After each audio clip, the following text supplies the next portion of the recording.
در 17 شهریور 1348 در مشهد به دنیا آمد و خیلی زود آموختن علوم دینی را نزد پدر آغاز کرد. سید مجتبی خامنه‌ای نیز همچون پدر اولین معلمش را در خانه پیدا کرد. در خانه‌ای که البته تنورش به لطف حضور مادری پاک دامن و فداکار گرم بود. راه بی پایان دانش اما ستاره دنباله‌داری بود که او را در آغوش دانایی علمای بزرگی همچون آیت الله وحید خراسانی، آیت الله مجتبی تهرانی و آیت الله شبیری زنجانی با گستره علوم اسلامی متبرک کرد.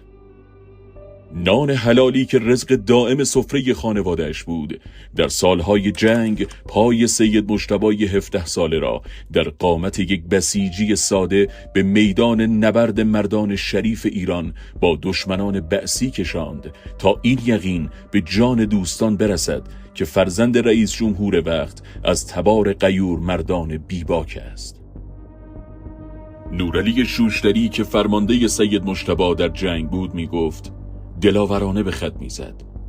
در جنگی که آمده بود تا جان ایران را مجروح کند، با راست قامتان رشیدی که هرگز ردای مقاومت را ترک نکردند، سند پایمردی دلیران خطه پارس شد تا جمهوری اسلامی از اولین روزهای حیاتش در پاسداری از آب و خاک ایران استوار و ثابت قدم باشد.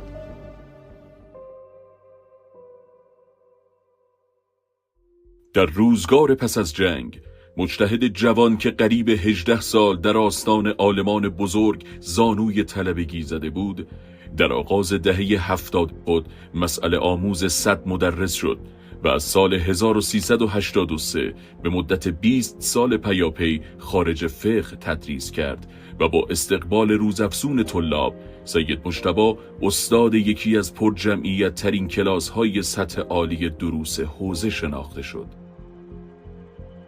سید مجتبی خامنه‌ای که مسلط به زبانهای عربی و انگلیسی است، دوره‌های تخصصی علوم روانشناسی و روانکاوی را نیز گذرانده است.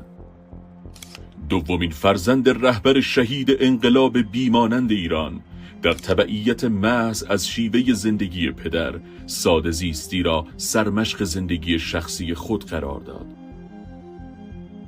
این فقیه اخلاق محور و مدرس علوم انسانی در کنار عمق کم نظیر در متن دین، در بسیاری از شاخه‌های فناوری‌های نوین، علوم نظامی، امور امنیتی، اصول سیاسی و اقتضاعات اجرایی کشور اشراف و آگاهی دارد.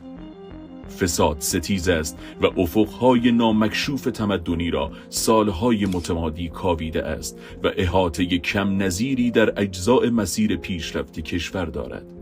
مسیر روشنی که به فرموده رهبر شهید انقلاب حالا به نزدیکی قله رسیده است و باید بی خستگی پیگیری شود.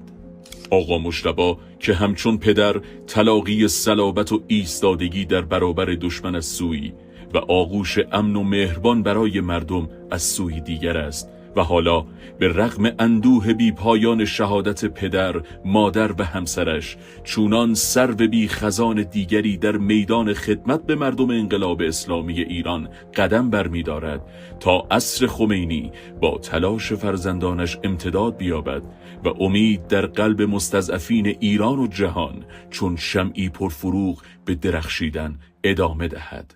انشاءالله.